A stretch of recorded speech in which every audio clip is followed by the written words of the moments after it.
ದಕ್ಷತೆ ನ್ಯೂಸ್ಗೆ ಸ್ವಾಗತ. ನಾನು ಶಶಿಕಾಂತ್ ಹೆಗ್ತಾಳ್. ಈಗೊಂದು ಬ್ರೇಕಿಂಗ್ ನ್ಯೂಸ್ ಒಂದು ಅಪ್ಡೇಟ್ ಆಗ್ತಾ ಇದೆ. ಜಮಖಂಡಿ ನಗರದಲ್ಲಿ ಕಬ್ಬು ಬೆಳೆಗಾರರು ಸಕ್ಕರೆ ಕಾರ್ಖಾನೆ ಮಾಲೀಕರು ಪ್ರತಿ ಟನ್ನಿಗೆ 3,500 ರೂಪಾಯಿಗಳ ಬೆಂಬಲ ಬೆಲೆಯನ್ನು ನೀಡಬೇಕು ಹಾಗೂ ಬಾಕಿ ಉಳಿದಿರುವ ಹಣವನ್ನು ನೀಡಬೇಕೆಂದು ಸರ್ಕಾರಕ್ಕೆ ಒತ್ತಾಯಿಸಿ ಪ್ರತಿಭಟನೆ ಮಾಡಲಾಗುತ್ತದೆ ಎಂದು ರೈತ ಸಂಘ ಹಾಗೂ ಕಬ್ಬು ಬೆಳೆಗಾರರ ಸಂಘಟನೆ ಮತ್ತು ಕರ್ನಾಟಕ ರಕ್ಷಣಾ ವೇದಿಕೆಯ ಮುಖಂಡರು ತಿಳಿಸಿದ್ದಾರೆ.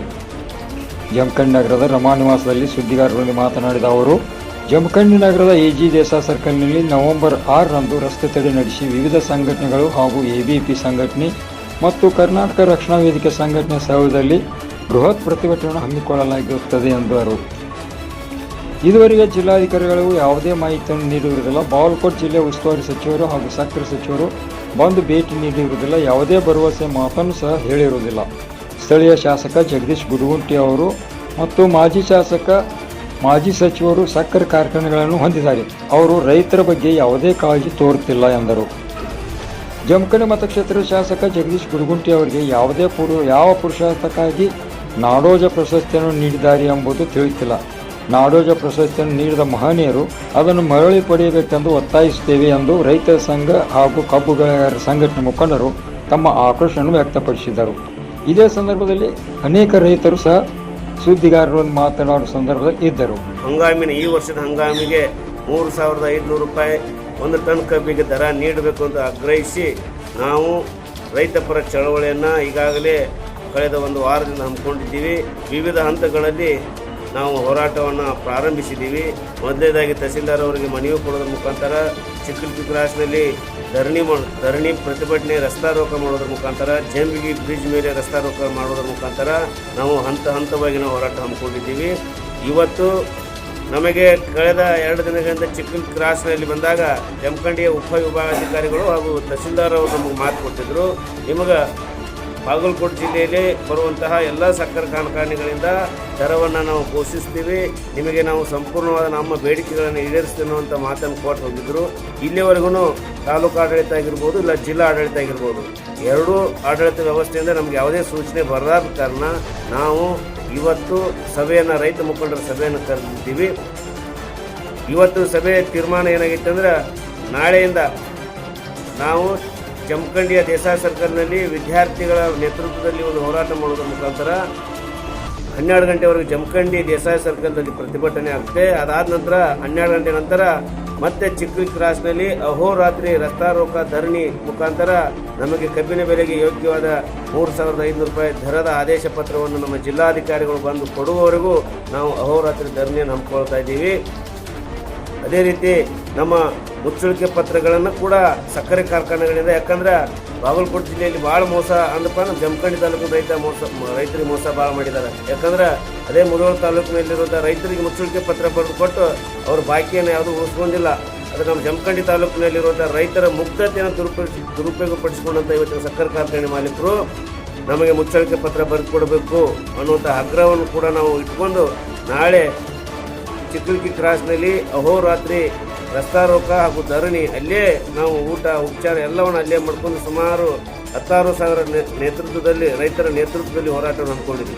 ಇವತ್ತಿನವರೆಗೂ ಸ್ಥಳೀಯ ಶಾಸಕರಾಗಿರ್ಬೋದು, ಸರ್ಕಾರದ ಪ್ರತಿನಿಧಿಗಳಾಗಿರ್ಬೋದು ಯಾರೂ ನಮಗೆ ಭೇಟಿ ಕೊಟ್ಟಿಲ್ಲ.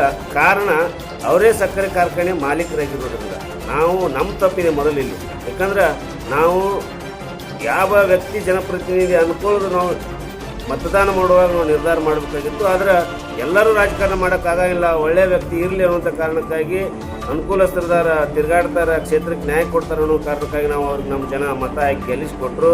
ಅವ್ರ ಕಡೆ ದುಷ್ಟ ಬುದ್ಧಿ ಏನೈತಿ ಅಂದ್ರೆ ಅವ್ರಿಗೆ ದುಷ್ಟ ಬುದ್ಧಿ ಇವತ್ತು ಗೊತ್ತಾಯ್ತು ನಮಗೆ. ಅವ್ರದ್ದು ಕೂಡ ಸೋಗಿನ ರಾಜಕಾರಣ, ಸಾಮಾಜಿಕ ಸೇವೆ ಮಾಡ್ತಿದ್ದ ಸೋಗು ಹಾಕೊಂಡ ಚುನಾವಣೆಯೊಳಗೆ ದುಡ್ಡು ಹಂಚಿ ಶಾಸಕರಿಗೆ ಆಯ್ಕೆ ಆಗಿ ಇವತ್ತು ಅವ್ರ ವೈಯಕ್ತಿಕ ಬದುಕಿಗೆ ಏನು ನೀರು ಬಂದು ಹಚ್ಚಿಲ್ಲ. ಇವತ್ತು ಅವ್ರ ಮುಖವಾಡ ಗೋಮುಖ ವ್ಯಾಘ್ರದಾರ ಇವರು ದಾನ ಮಾಡೋದು ರಾಜಕಾರಣಕ್ಕಾಗಿ, ತಮ್ಮ ಅಧಿಕಾರಕ್ಕಾಗಿ ಇನ್ವೆಸ್ಟ್ಮೆಂಟ್ ಪಾಲಿಟಿಕ್ಸ್ ಮಾಡೋದ್ರ ಮುಖಾಂತರ ನಮ್ಮ ರೈತರ ಬದುಕನ್ನು ಹಾಳು ಮಾಡಲು ಮುಂದಾಗಿರುವಂಥ ನಮ್ಮ ಜಮಖಂಡಿ ಕ್ಷೇತ್ರದ ಶಾಸಕರಿಗೆ ನಾವು ಮೊದಲು ಧಿಕ್ಕಾರ ಹೇಳ್ತೀವಿ. ಯಾಕಂದ್ರೆ ಇವ್ರು ನಾಡೋಜ ಪ್ರಶಸ್ತಿ ಕೊಟ್ಟಾರೆ. ಇವ್ರಿಗೆ ಯಾವ ಆಧಾರ ಮೇಲೆ ಕೊಟ್ಟಾರು ನಮ್ಗೆ ಅರ್ಥ ಆಗಿಲ್ಲ.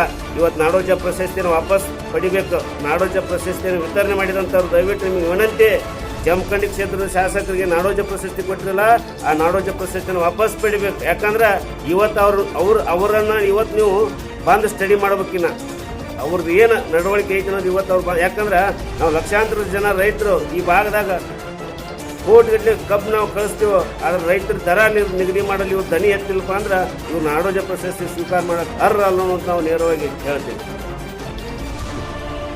ನಾನು ಧರ್ಯಪ್ಪ ದಾನಗೌಡ ಅಂತೇಳಿ ಚಿಕ್ಕಪಡ್ಸಲಿಗಿ ಗ್ರಾಮ ಪಂಚಾಯತಿ ಅಧ್ಯಕ್ಷ.